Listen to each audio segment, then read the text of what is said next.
Imagine a car so recognizable that you could draw it from memory on a napkin. A simple line for the hood, a smooth arc for the roof, a tight sloping tail over the rear wheels, round headlights like focused eyes, watching the road ahead, a compact cabin framed by those iconic front fenders, wide rear hips hinting at an engine sitting behind you, ready to push.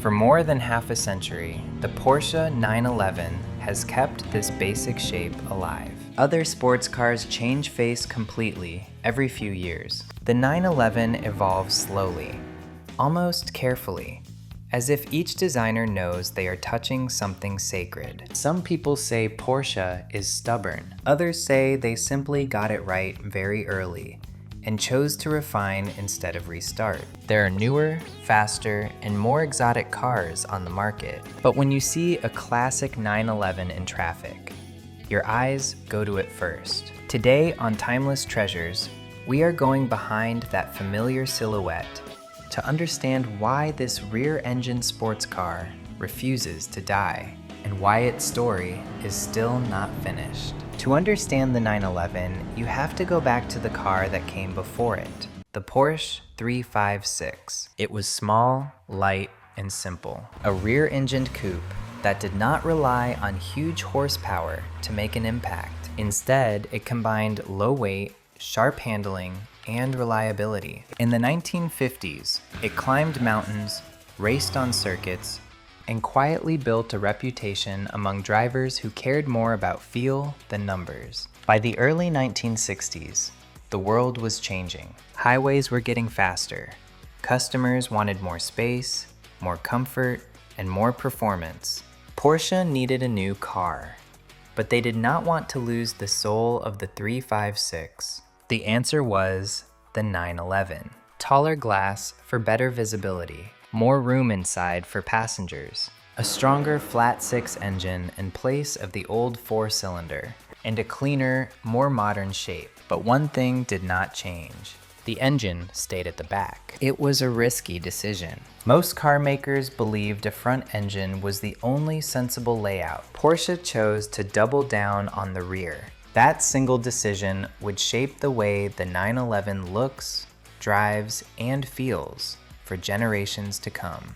On paper, putting the engine behind the rear axle does not sound like smart design. Too much weight at the back can make a car snap into oversteer and spin without warning.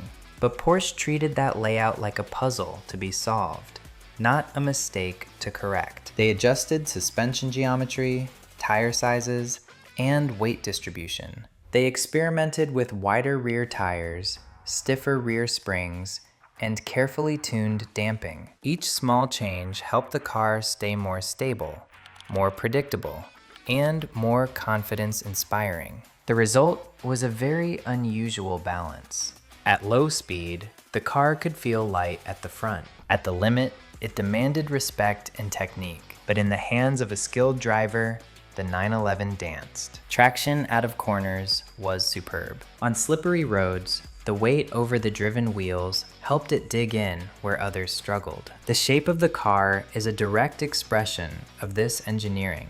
That sloping roof, compact engine bay, and short rear overhang are not random styling. They are a physical signature of the rear-engined idea. When you look at a classic 911 from the side, you are not just seeing a pretty silhouette. You are seeing a piece of engineering philosophy, translated into steel and glass. Driving a classic 911 is not like driving a modern, smooth, insulated sports car. The steering is heavy at low speeds because there is no power assistance. The pedals are floor-hinged and firm. The gear shift needs a confident hand and a clear sense of timing. At first, it can feel awkward. Turn in too early. Lift off the throttle too quickly in a corner. You immediately feel the weight at the rear moving, reminding you who is in charge. But as you spend more time behind the wheel, something changes. You start to sense how the car wants to be driven. You brake earlier, turn in with commitment, and keep a steady, balanced throttle through the bend. You listen to the tires and feel the chassis through the seat. The 911 begins to reward you. Every corner you get right feels earned. Every smooth series of bends feels like a conversation between you and the car. Modern performance cars are incredibly fast and safe, but they often hide their speed behind electronics and thick insulation. A classic 911 does the opposite. It makes you work for it, and when you get it right, it feels more alive than numbers on a spec sheet could ever explain. Long before car makers started to design engine sounds through speakers, the air-cooled flat six in the 911 already had a voice of its own. At idle, you hear a soft mechanical clatter, the fan whirring, and a rhythm that tells you this engine is full of moving parts. As the revs climb, the tone sharpens. There is a metallic edge, a dry, urgent note that rises with each 1,000 revolutions. Intake noise, fan noise, exhaust noise, they all blend into one rising howl. It is not smooth like a modern luxury engine. It is not deep like a big American V8. It is something else. Busy, layered, and somehow optimistic. Owners learn to use that sound as a kind of language. A slight change in tone signals when to shift. A deeper growl in a tunnel makes them smile. On an empty road, they may hold a lower gear, just to hear the engine sing a little longer. Even now, decades later, recordings of classic 911 exhaust notes still excite people who have never even sat in one.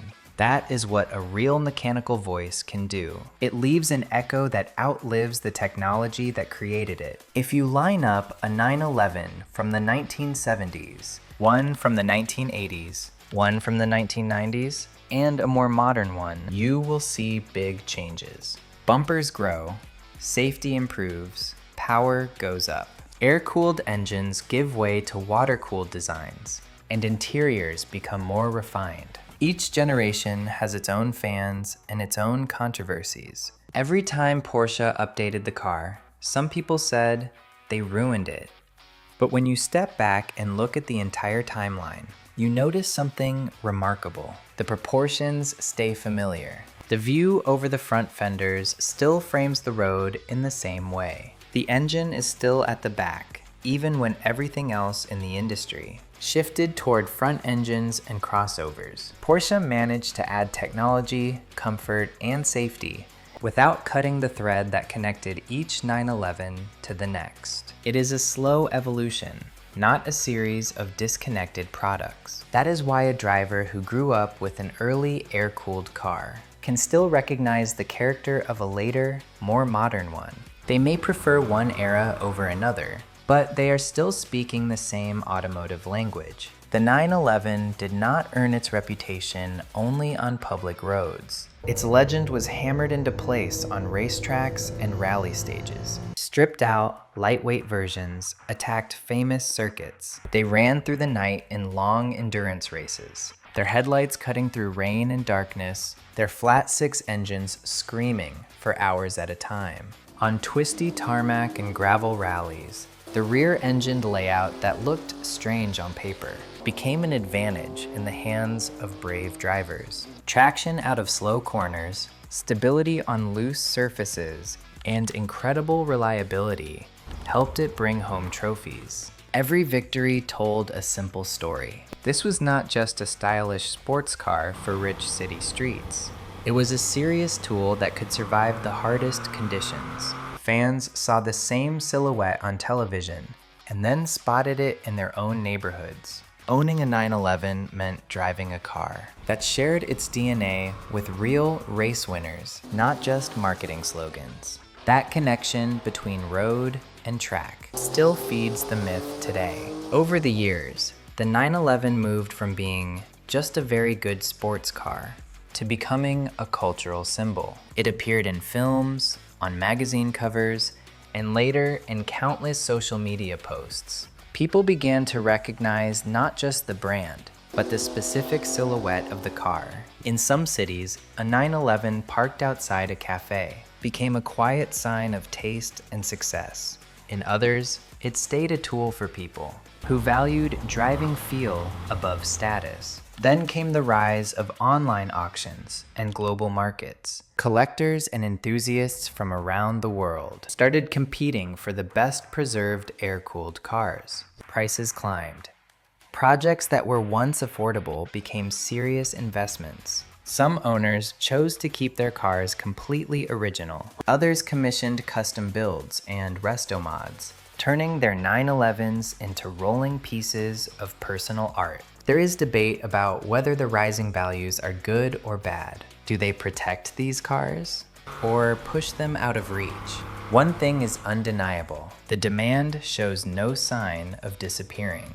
The classic 911 has crossed the line from used sports car into modern icon. So why does the classic Porsche 911 refuse to die? Even as the world of cars moves towards silent, electric machines and digital dashboards. Because it sits at the crossroads of many things we love. A design that changes slowly enough for several generations to recognize it instantly. Engineering that turned a weird layout into a unique strength instead of a weakness. A driving experience that makes you a participant, not just a passenger pressed into a fast seat. A soundtrack that is mechanical and honest, forged in steel and oil, not created in software. A racing history that proves the shape is not just beautiful, but also brutally effective when it matters. And finally, a community of owners, mechanics, and fans who keep these cars alive, restored, modified, and most importantly, driven. One day, internal combustion engines may vanish from our daily streets, but the 911 will not vanish from our stories. It will live on in collections, in museums, in videos like this one, and in the memories of people who chased a dream car and finally turned the key. If this journey into the soul of the 911 spoke to you, leave a like, subscribe to Timeless Treasures, and tell me in the comments, which generation of classic 911 would you choose, and where would your first drive be?